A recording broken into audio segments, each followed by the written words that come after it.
Docteur Jovelet, bonjour. Est-ce que vous pouvez vous Bonjour. présenter?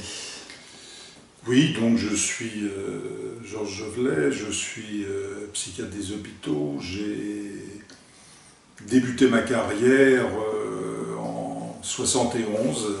C'était une période un petit peu charnière, puisque déjà à cette époque-là, c'était la mise en place du secteur. Il manquait deux disciplines, des médecins dans deux disciplines, l'anesthésie et réanimation, et puis la psychiatrie. Et le ministère, conscient de cette nécessité de faire pulluler les psychiatres, c'est un mot de Louis Bonafé,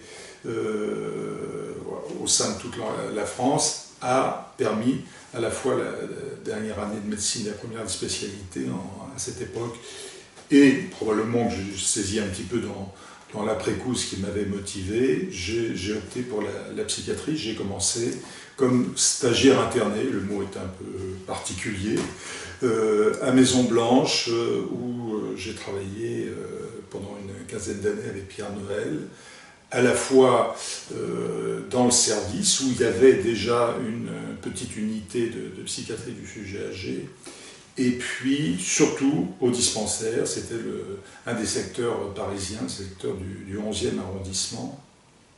J'y ai travaillé pratiquement jusqu'en 85 où j'ai passé le concours. Il se trouve qu'à partir de 77, j'ai commencé à travailler dans l'Aisne. J'ai eu un mi-temps à Prémontré où je me suis occupé de patients chroniques, d'un pavillon de patients dits chroniques, et dans cette période qui était la période de psychothérapie institutionnelle. Alors justement, qu'est-ce qui vous a amené à faire ce choix particulier de la psychiatrie? Alors, comme je vous dis, sur le choix s'est un petit peu imposé, et c'est probablement un effet d'après-coup de comprendre un peu ce qui m'avait poussé. Je pense qu'il y a une certaine déception par rapport à la médecine et la façon dont les patients étaient peu écoutés, que j'étais un peu déçu de cette orientation très médicale, et que cet intérêt un peu pour l'écoute, pour le souci de l'autre, n'était pas assez pris en considération, et c'est ce qui m'a guidé, ce souci de l'autre, dans ma carrière. C'était un peu...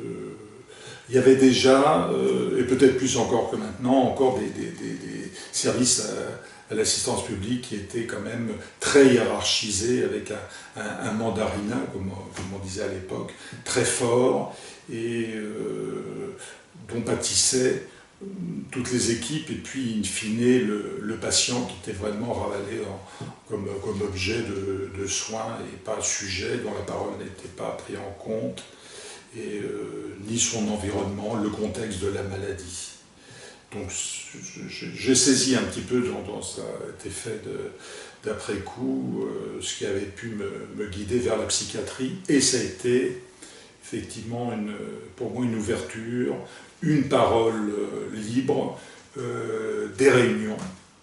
J'ai beaucoup apprécié que les uns et les autres, quel que soit son rang, je venais comme jeune médecin, sans compétences particulières, ma parole était prise en considération, et celle de l'ensemble de l'équipe aussi. Donc c'était la mise en place du secteur, une période dont je n'ai pas saisi, parce que je n'en avais pas les outils théoriques, toute la richesse, puisque j'arrivais, moi, de frais moulu de la faculté de médecine, et que c'était effectivement les mises en place effectives, c'est-à-dire la mixité dans les pavillons, le mixage des infirmiers hommes-femmes, c'était en particulier entre Villévrard et Maison Blanche, la nécessité d'avoir un dispensaire, et donc j'ai travaillé très longuement dans un dispensaire, d'abord au Père-Lachaise et puis à l'avenue de la République, et puis donc tous les principes, tout l'esprit du secteur, la continuité des soins,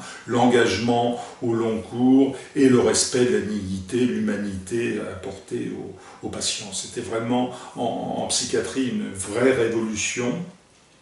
Et j'ai côtoyé avec Pierre Noël, avec Hubert Mignot, des grands noms de la psychiatrie de secteur qui ont été les pionniers et qui ont mis ça en acte. Et c'est une période assez passionnante. J'ai progressivement intégré tout ce que ça représentait dans l'histoire de la psychiatrie, le secteur, l'esprit du secteur.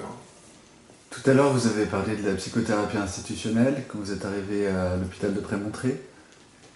C'était, alors, j'ai vécu cette période-là, c'était avec Yves Buin, qui était le chef de service de l'époque, et c'était vraiment une période centrée sur les réunions.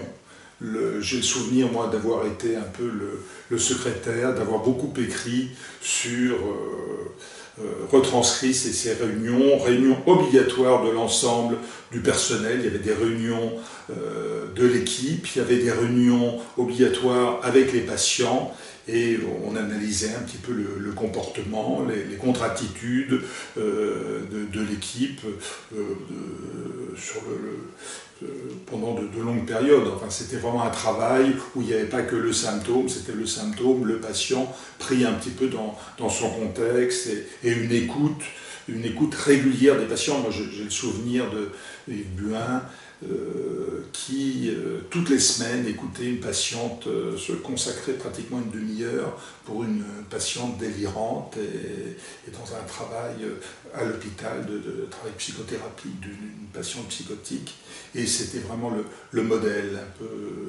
Alors, c'est vrai que ce modèle-là a été un petit peu déconstruit par l'antipsychiatrie que j'ai vécu après, qui était une remise en cause radicale de ces patients qui vivaient à l'hôpital, qui étaient à la fois hébergés et soignés, avec une politique un petit peu d'assistance. Et ça a été très contesté par l'antipsychiatrie, qu'elle soit idéologique, technocratique, puisqu'il y a eu un moment de convergence, on pourrait dire, entre nous, psychiatres, influencés par l'antipsychiatrie, et Basaglia était venu, et on a entendu un petit peu ça, et puis finalement l'antipsychiatrie technocratique, parce que à cette époque-là, déjà, les directeurs avaient comme souci de lutter contre ce qu'on appelait la sédimentation, l'embouteillement des services par les patients chroniques, et ça a convergé vers la sortie de patients vers des structures intermédiaires dans le meilleur cas. Et déjà, à cette époque-là, il y a eu un certain nombre de patients qui sont sortis dans ce qu'on appelait à l'époque les maisons de retraite.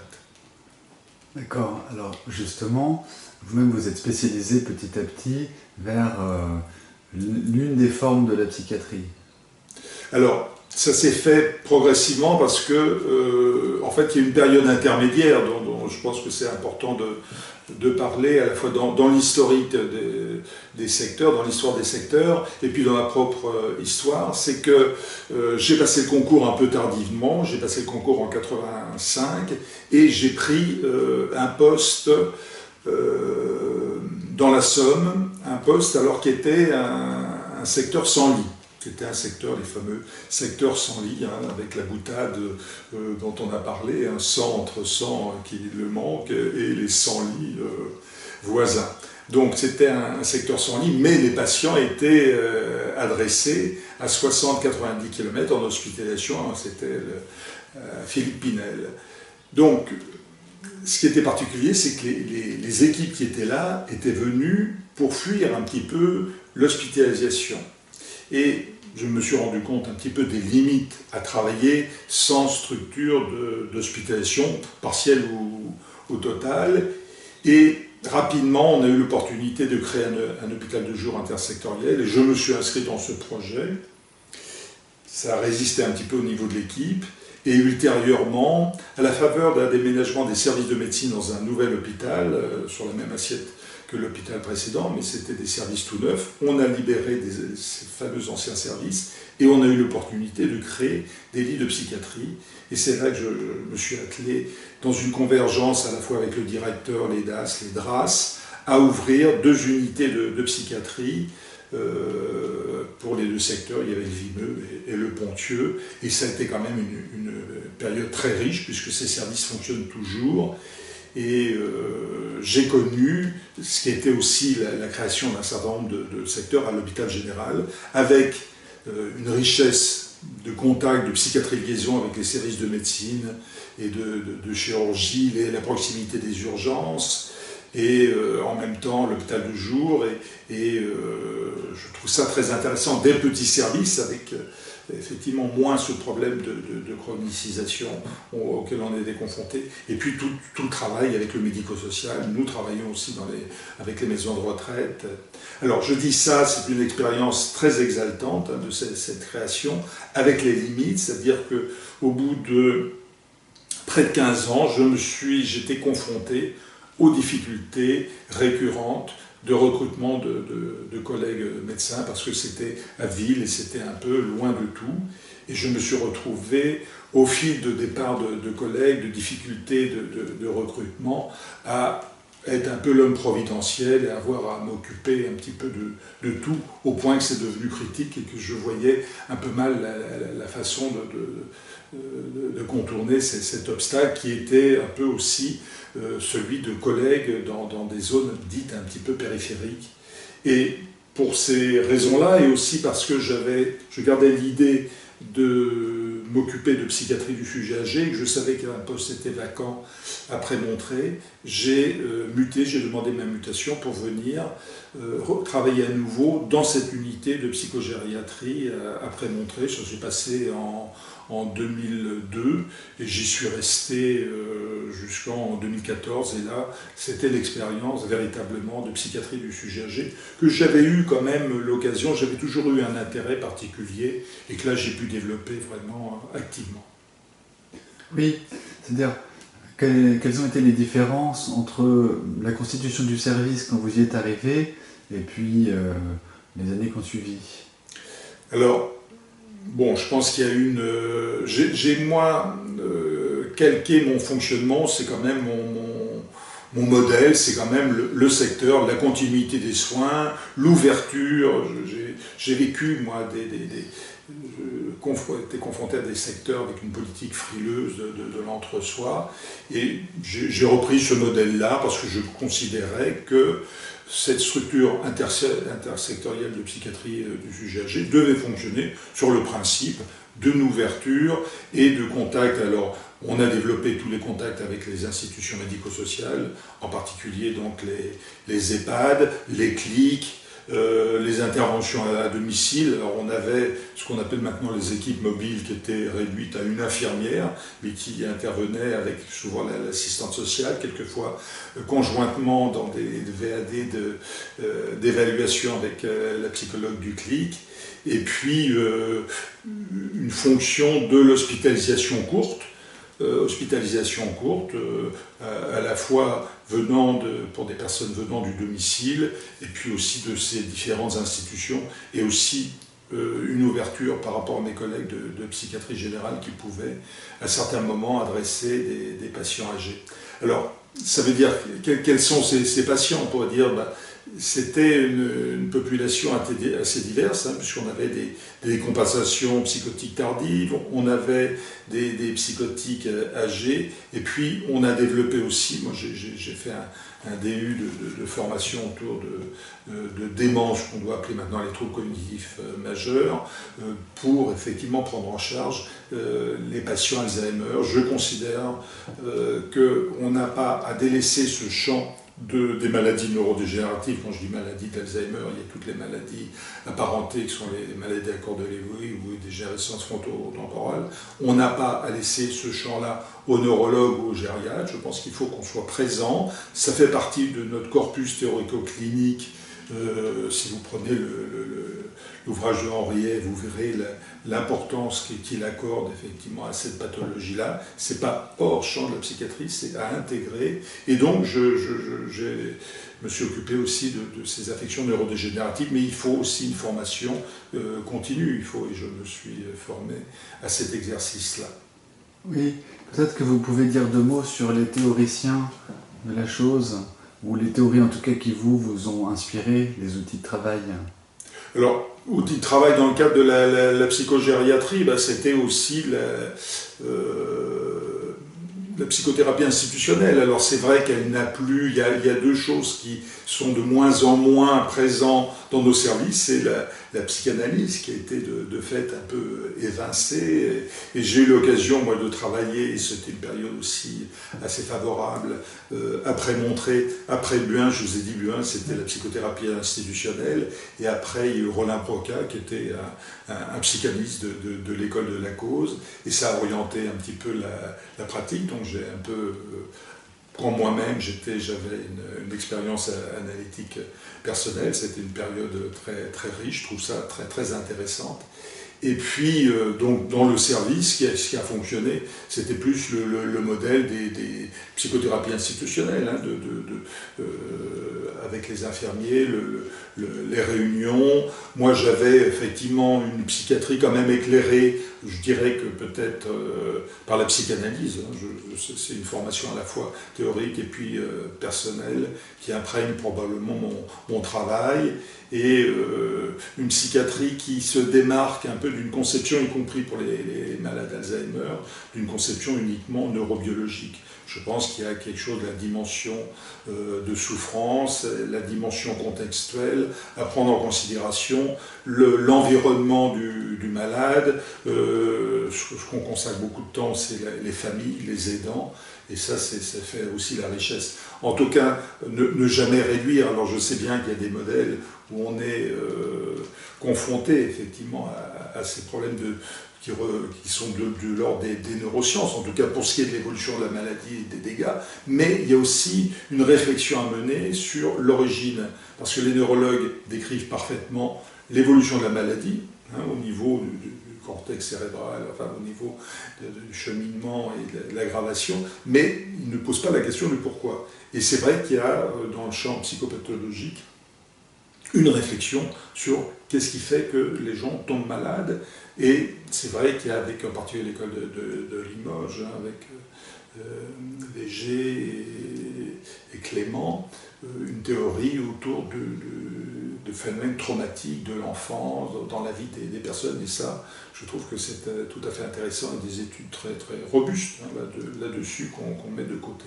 Donc il y a une dimension aussi de reprendre un peu l'histoire de vie des personnes et ce qui peut éclairer un peu, comme si c'était la démence un au-delà de la dépression, un au-delà de la mélancolie. Oui. Qu'est-ce qui peut apparaître, je vais poser une question un peu naïve, hein, qu'est-ce qui peut apparaître particulièrement à ces âges-là, où on pourrait penser que ce qui est installé est bien installé et risque de ne pas trop se modifier, quitte à ce qu'on puisse avoir des sujets qui déclinent lentement? Alors, il ne faut quand même pas tout résumer non plus au champ un peu quand même, il y a une certaine inéluctabilité dans l'évolution, hein, des maladies neurodégénératives, mais ça représente une partie. Vous avez quand même toutes les pathologies de la sénescence, hein, et c'est quand même une expérience de renoncement. On a des épisodes anxieux, dépressifs, on a des épisodes, et ça c'est la richesse de la psychiatrie du sujet âgé, où avec la vulnérabilité psychique liée à l'âge, vous avez des épisodes confusionnels, des épisodes dépressifs, des épisodes délirants qui sont liés particulièrement à cet effet de déprise, de renoncement, et qui sont tout à fait curables. Hein, c'est-à-dire qu'il y a vraiment une action psychothérapique, à côté de la chimiothérapie, il y a aussi une action psychothérapique, et on travaillait beaucoup aussi avec la psychologue du service, qui était neuropsychologue, mais qui avait aussi toute une action personnelle, psychothérapeutique vis-à-vis des patients, et aussi un travail autour de l'équipe. Donc, et ça, c'est calqué un peu sur un service de psychiatrie générale. Je ne crois pas qu'il y ait une spécificité clinique en particulier, parce qu'il faut connaître les maladies neurodégénératives, sinon on a tendance à tout psychiatriser en méconnaissant, et c'est embêtant. Mais il y a quand même un continuum, et le secteur est un continuum. Le secteur est un continuum, il n'y a pas des limites tranchées, même si je considère, j'ai toujours trouvé un petit peu dommage qu'en 1972, lorsque les intersecteurs de psychiatrie infanto-juvénile ont été créés, c'était une circulaire de 1972, on n'est pas créé, c'était discuté, c'était un vrai débat au sein des psychiatres des hôpitaux, des secteurs de psychiatrie du sujet âgé. Parce que là, l'évolution en France est très disparate. Il y en a quelques-uns qui ont une équipe mobile, la psychiatrie de liaison, mais il n'y a pas une politique centralisée avec une dotation en sectoriel ou en intersectoriel de l'ensemble de la France. Et on a du mal à recenser les différents équipements. Et là, et d'autre part, il n'y a toujours pas une spécialité, on va dire plutôt une surspécialité alors on n'a même pas de terme de psychiatrie du sujet âgé, mais on a parlé comme les Suisses, de psychiatrie de l'âge avancé, de psychogériatrie, de psychiatrie gériatrique. Donc on n'a pas de bannière, on n'a pas un signifiant qui nous rassemble, et ça manque. Et en particulier, je crois que c'est important que les jeunes médecins puissent se spécialiser, s'intéresser à quelque chose qui est important, parce que dans quelques années, à l'horizon 2005, c'est 30% de la population qui aura plus de 65 ans. Donc il y a un problème tout à fait démographique essentiel, et nous avons traité cette année à Bruxelles le thème de futur de la psychiatrie, et David Guzon, qui est un administratif de la FHF, a dit: mais vous savez, c'est ça, moi je vais vous dire, l'avenir de la psychiatrie, c'est le vieillissement de la population, et on va être confronté à des pathologies liées au vieillissement. Donc vous disiez 30% à l'horizon 2050 ? Oui, 30% avec 70 ans, je ne sais plus. En tout cas, c'est 30%, oui, c'est sûr. C'est sûr, et 30% en Europe des plus de 60 ans. Et en France, c'est des plus de 65 ans. Donc tout ça, c'est tout à fait établi et programmé, sauf que j'ai l'impression que le ministère ne met pas en place les structures adaptées, adéquates, et plutôt toujours dans l'idée de réduction des lits. Et le dernier avatar un peu de cette réduction des lits, c'est-à-dire qu'on a réduit les lits, allez, 56 000 de 120 000, on est passé de 120 000 à 56 000. On réduit les durées de séjour, au point que j'étais en contact avec l'UNAFAM qui dit que les patients, des fois, ils sortent à peine stabilisés, que les séjours sont courts, qu'il n'y a pas cette dimension de répit, calmer un petit peu les esprits quand il y a eu un petit peu des situations de tension extrême, et que le patient sort rapidement et pas vraiment stabilisé. Et le troisième acte là qui se met en place, c'est effectivement l'orientation rapide des patients vers la médico-socialisation, c'est-à-dire qu'on est en train d'acter un peu l'envoi à nouveau en maison de retraite, parce que c'est dans le plan de retour à l'équilibre, le troisième levier est possible. Et là, l'ARS est en train de militer pour que les directeurs d'établissement fassent des réunions dans cette idée qu'il y a des patients qui sont devenus, qui sont des inadéquats. C'est un drôle de terme, de dire un peu indésirable, c'est le problème de la sédimentation.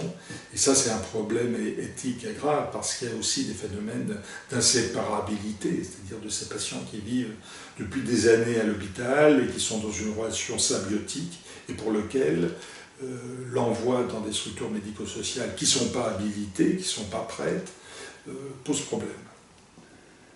Si on devait faire une différence entre le vieillissement du sujet, j'ai envie de dire normal, si tant est qu'il existe, et le sujet souffrant de troubles psychiques graves, comme on peut dire, le sujet psychotique par exemple, dans le vieillissement, est-ce qu'il y a une différence remarquable ? Alors, oui, tout à fait, c'est assez constatable. Même Créplin, comme on a parlé, c'est-à-dire qu'on a l'impression que l'âge, parce que c'est quelque chose qui renvoie un petit peu au symbolique, n'a pas véritablement d'empreinte. En plus, ce sont des gens qui, pour 80%, n'ont pas travaillé, n'ont pas été ou travaillé dans une structure de handicapés. Pour ça, c'est autre chose. Enfin, pour ceux qui n'ont pas travaillé, qui ont été mis en invalidité, qui étaient ici, la notion du temps n'est pas du tout la même. La notion, ils sont rattrapés par des notions administratives. juridique, ça a un sens pour eux. On ne prend pas sa retraite de schizophrène, je dirais une formule comme ça. Et ce qui les rattrape, c'est qu'à 60 ans, parce qu'ils sont, par exemple, dans une structure comme, après montrer, on va dire, d'HAD, qui est en fait des appartements, des foyers thérapeutiques, ils arrivent à 60 ans, ils pourraient administrativement y rester, mais finalement il y a une demande pour des plus jeunes patients, et à 60 ans on dit, bon, ben, on va les orienter en maison de retraite. J'ai vu aussi des patients qui étaient dans une famille d'accueil, alors soit eux-mêmes avaient 60 ans, on les oriente en maison de retraite, soit c'était la famille d'accueil qui vieillissait et se sont retrouvés aussi, faute d'une famille qui prendrait un patient autour de 60 ans, ils se sont retrouvés aussi admis en maison de retraite. Donc je pense qu'il n'y a pas cette notion de l'âge et de la perte que ça représente pour un névrosé, perte de son statut social, perte un peu de ce que représente la convivialité d'un travail, quand on a un travail dans des conditions favorables, et une inscription dans la famille, parce qu'ils sont quand même en majorité pas mariés, quand même, dans nos surreprésentations, et pas d'enfants. Ce qui fait que... donc il n'y a pas du tout le même rapport au temps. C'est quelque chose qui a... cette frontière, elle est liée effectivement à ce transfert d'institution à institution, et pas eux une perception du temps. Ils n'ont pas le souci de leur avenir. Ce pas des gens qui ont le souci de leur avenir.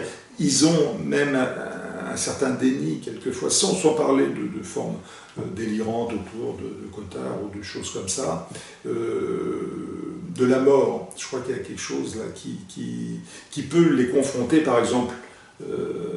C'est une cadre supérieure de Prémontré qui me disait ça, que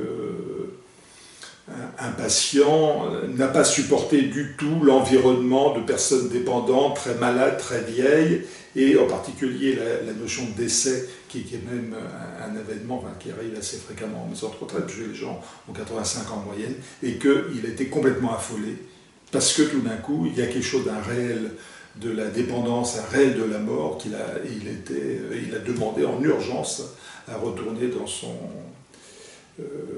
donc il faut quand même considérer que, peut-être on en reparlera, que ce transfert peut réaliser pour eux un vrai traumatisme. C'est quelque chose, une expérience de rupture, à la fois d'être dans un milieu d'acculturation, un milieu qui est étranger, avec un style de fonctionnement qui n'est pas du tout familier, et puis une rupture des liens, des lieux, un transfert multiréférencé, parce que ce n'est pas seulement la personne du médecin ou du psychologue, c'est l'ensemble des murs, et qui fait rupture avec des décompensations précoces ou tardives, un peu comme les psychotiques font des décompensations retardées de 2-3 mois, et des suicides. Moi, j'ai un peu, quand je suis parti de Prémontré, c'était le moment où effectivement on a fermé des structures et un certain nombre de patients se sont retrouvés dans ces foyers, et j'ai certains patients que j'avais en tête que je connaissais bien et qui se sont suicidés, qui n'ont pas supporté un peu cette rupture de lieu et de lien. Il y a un vrai traumatisme là. Alors, il y a effectivement des choses qui sont hélas inévitables. Maintenant, et je crains que le risque zéro, tout à fait à la mode à notre époque, soit un leurre. Cela dit, je profite de ce qui chemine dans votre discours aujourd'hui pour vous demander quelles seraient vos idées ou préconisations pour l'avenir de la psychiatrie du sujet âgé. Alors l'avenir du sujet âgé, c'est déjà de faire une politique générale, structurée, c'est-à-dire un peu un plan consacré qui vise la formation, la transformation, la formation initiale de jeunes psychiatres, des psychologues, formation continue des équipes, et puis une obligation un peu pour tous les secteurs ou en intersectoriel dans les départements d'avoir des structures d'accueil, une diversification de dispensaires, d'hôpitaux de jour spécialisés, de CATTP, enfin je veux dire un équipement comme a été promu le secteur avec ce qu'on n'a jamais réalisé. L'historique de la psychiatrie est assez intéressant parce que, contrairement, je pense, au service de médecine, chirurgie, obstétrique, on a toujours dérogé. C'est-à-dire qu'au moment de la loi de 1838, qui était une loi d'internement, mais aussi une loi qui imposait à chaque département de créer une structure. Alors chacun pouvait faire à partir d'une abbaye de telle structure, ou créer, faire des murs, hein, créer des structures. Et bien il y a eu des dérogations. Il y a des départements qui n'ont pas fait, il y a eu des retards, et ce qui fait que, par exemple, la région parisienne n'a pas créé du tout, pour des raisons, alors ça apparaît très, très clairement, pour des raisons budgétaires. Certains n'ont pas fait. Il y a toujours l'idée de la psychiatrie, d'une réticence, d'une discrimination par rapport à la psychiatrie, mais il y a aussi, dans les discussions qu'on voit à cette époque-là, la dimension du coût. Et toujours entre l'État et les départements, ça s'est toujours joué comme ça. Donc, résultat, région parisienne, pas assez de lits, on envoyait, on a commencé au bout de 2 ans à considérer qu'au bout de 2 ans, les gens n'étaient plus curables, donc... et à les envoyer dans les asiles dits périphériques ou en province ou dans les colonies agricoles. C'est-à-dire qu'on a pris des patients et puis on les emmenait un peu déplacés comme ça. Avec le secteur, on parle toujours de cette aile progressiste, bon, c'était quand même autour d'un certain nombre de psychiatres communistes. Quand on dit progressiste, c'était ça, disons le mot, c'était une aile communiste et déségrégative, qui était très agissante, puisqu'ils ont eu l'appui du ministère, mais il y a aussi une forte majorité de collègues à l'époque qui ont résisté. Donc finalement, ils ont appliqué le secteur parce qu'ils ont eu des avantages financiers, hein, de changement de statut, si mixité, si CMP, si choses comme ça, et ça a résisté, ce qui fait que les équipements et le rapport Massé le montrent bien, ils allaient de 1 à 8. Donc on n'a pas fait du tout des structures, et on arrive avec des inégalités. Donc la première chose, c'est ça. Deuxièmement, c'est de préserver. La mode est aux équipes mobiles. Alors bon, moi je veux bien équipe mobile. C'était les équipes d'infirmiers de secteur, hein, ils font le même travail. Moi j'étais, effectivement, si on avait respecté le terme de la circulaire de 72, un infirmier pour 10 000 habitants, recommandé. Je veux dire qu'on n'aurait pas d'équipe mobile, parce qu'on aurait ces infirmiers qui feraient ce travail-là. Bon, donc maintenant il faut passer par cette nouvelle détermination. Mais par exemple, il y a des menaces. Il y a des menaces, Pinel, à un moment prémontré, et dans d'autres zones ont été menacées parce qu'on dit ça remplace l'unité d'hospitalisation. Donc je pense qu'il faut maintenir les unités d'hospitalisation. Il faut développer, donc je l'ai dit, les CTPD. Je crois qu'il faut réfléchir aussi à ces psychotiques âgés dont la réinsertion est une vraie utopie au sens pas de lieu, utopie, pas de lieu. Parce que ces patients, on a envoyé dans plusieurs retraites, ça a été difficile, c'était impossible. On ne peut pas imposer à des maisons de retraite des patients qui posent des gros problèmes déjà au sein de structures psychiatriques avec un équivalent, 1 pour 1 d'équivalent temps plein. Et vous avez en maison de retraite en général 0,40 ou 0,50 équivalent temps plein.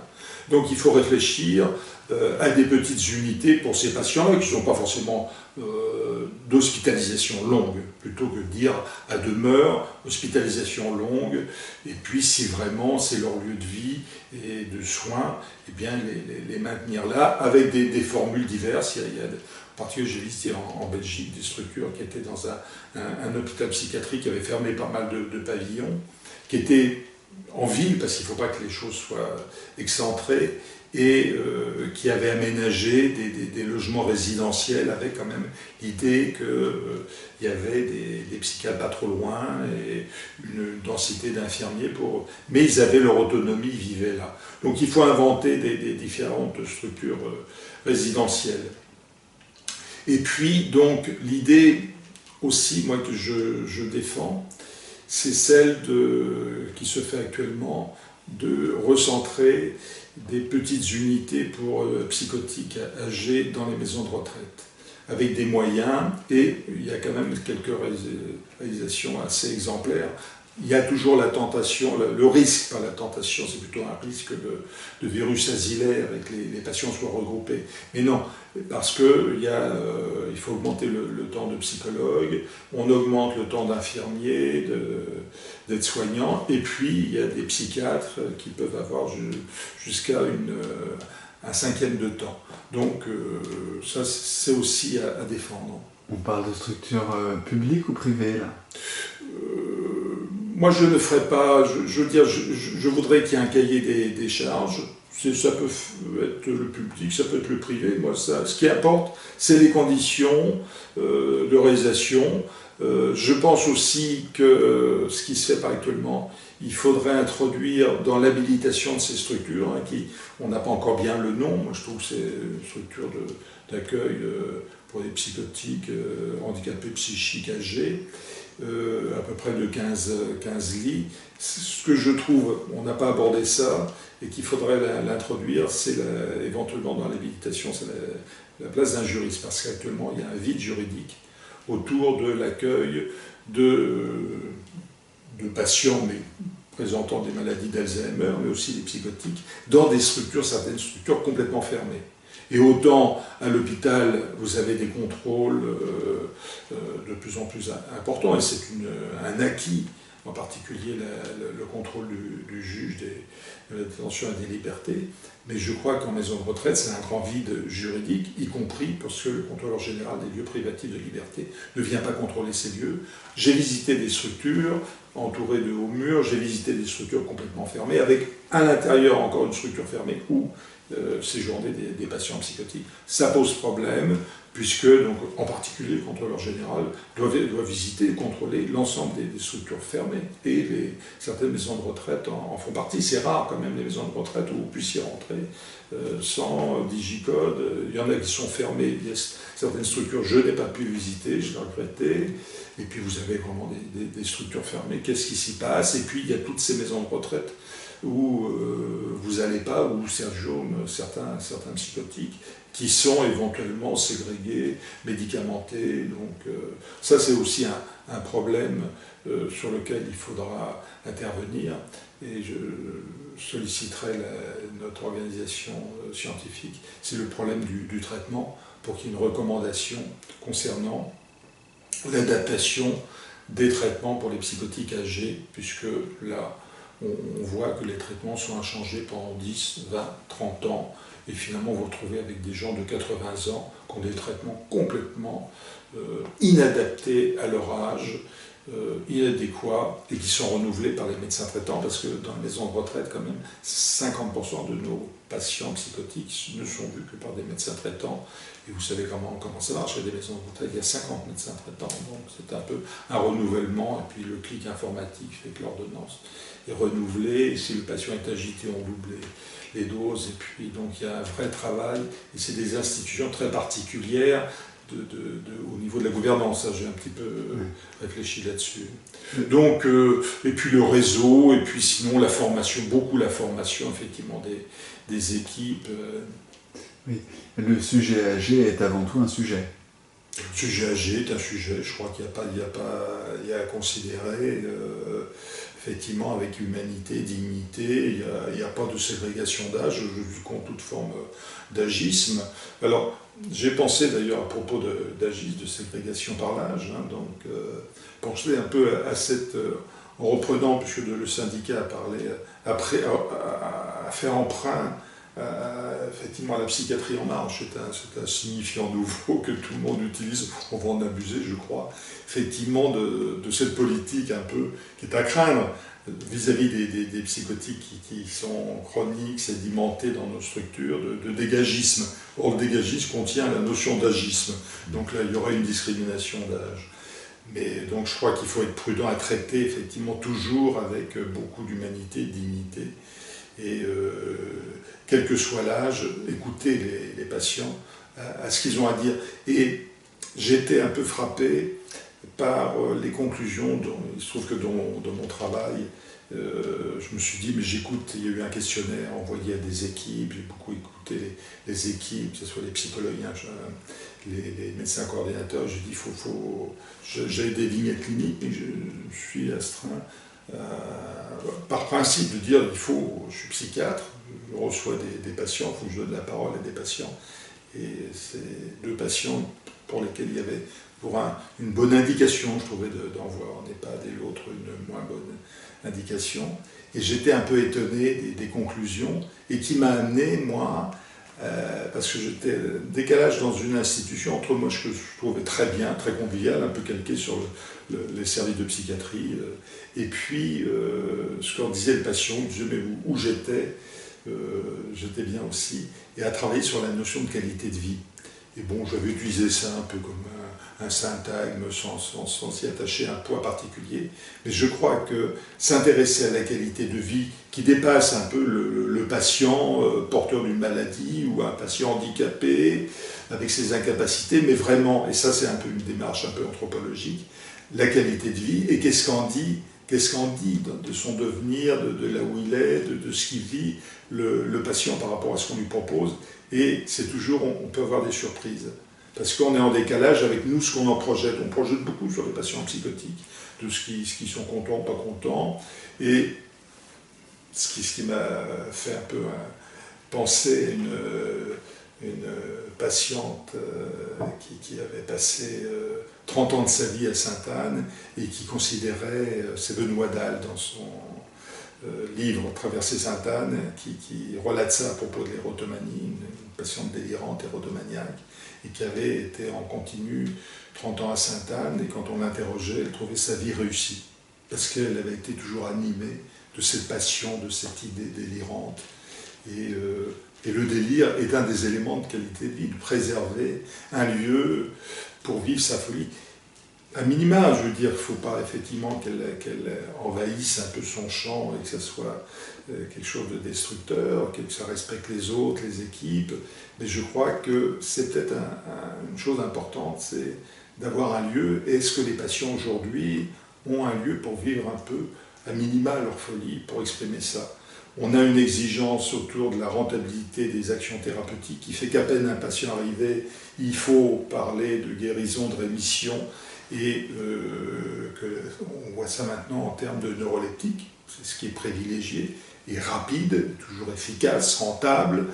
Et effectivement, moi j'ai le souvenir un petit peu dans cette période de psychothérapie institutionnelle, de ces patients qui vivaient là, qui étaient délirants. J'ai le souvenir d'un patient qui parlait seul devant un mur, et je l'avais interpellé parce qu'il était là, statufié, parlant, manifestement halluciné, et je lui dis mais qu'est-ce qui se passe, qu'est-ce que vous vivez là, et il m'a dit avec l'ironie dont sont capables les psychotiques, je travaille du chapeau.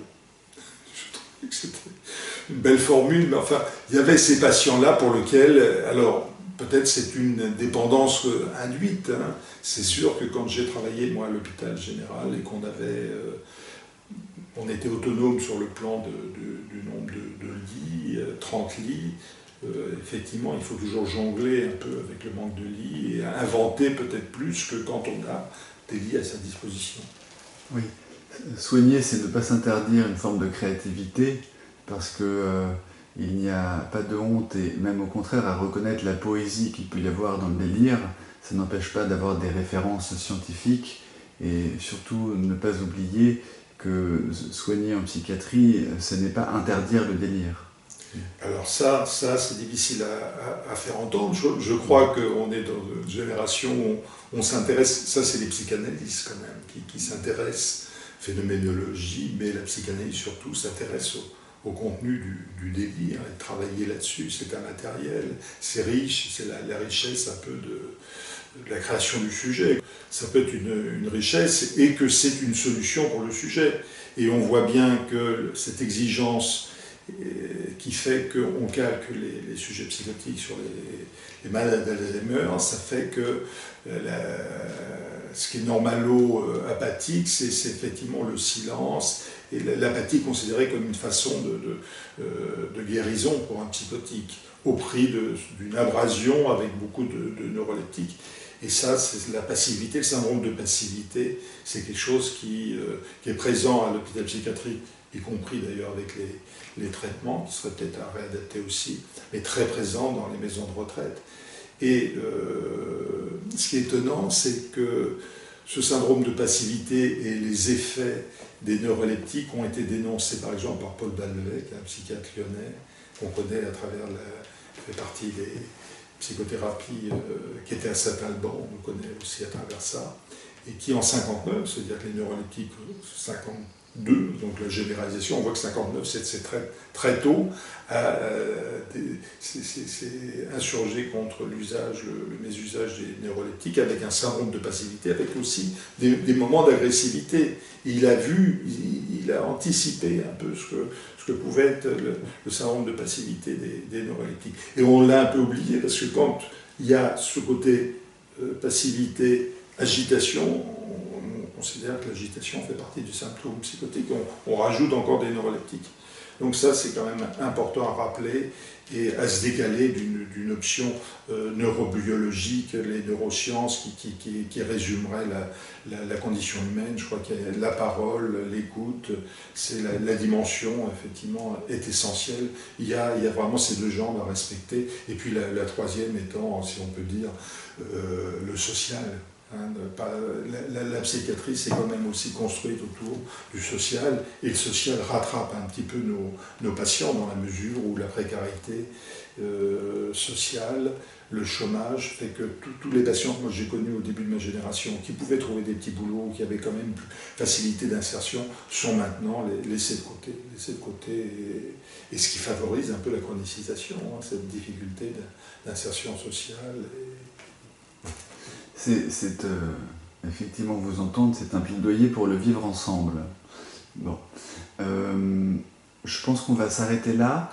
Peut-être que pour aller plus loin et puis pour profiter de ce que vous avez à dire à ceux que ça intéresse, les praticiens et futurs praticiens les premiers, vous pouvez rappeler le titre de votre dernier ouvrage ?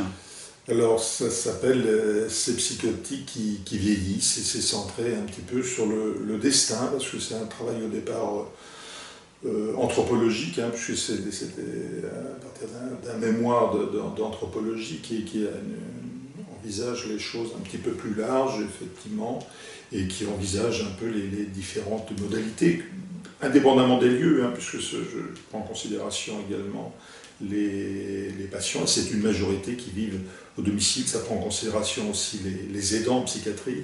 Je souligne aussi qu'il y a un grand décalage entre la façon dont le ministère s'est occupé des patients Alzheimer, des formules répit, de l'aide aux aidants, des différentes structures, et la façon dont sont oubliés, un peu par la psychiatrie qui a d'autres priorités, mais aussi surtout par la société, les psychotiques âgés.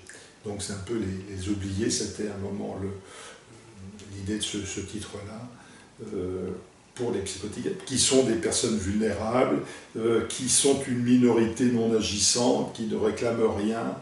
Et effectivement, de ce fait-là, on a tendance à les ségréguer, à les mettre de côté et à oublier dans les plans de santé mentale. Et c'est pour ça que je réclame effectivement qu'il y ait un plan de santé mentale pour cette catégorie de patients, avec tout le problème, effectivement, entre intégration et ségrégation. C'est un vrai problème, parce que soit on est dans comme rappelait le précédent secrétaire d'État au handicap, une société intégrative et participative, et à ce titre-là, il n'y aura pas de mesures spécifiques, où on considère, et dans la suite de Pinel, qu'il est important d'isoler effectivement ces patients, de leur donner la parole, restituer la dignité et des mesures spécifiques, et on est avec le risque de ségrégation. Donc toujours là, ce débat qui particularise, et avec le risque effectivement de toute cette représentation négative dont ils pâtissent. D'accord, bon. Écoutez, c'est justement pour ça qu'on vous a donné la parole, et donc on vous remercie grandement d'avoir accepté. Je vous remercie de cette invitation à décrire un petit peu ma trajectoire et mon travail. Merci.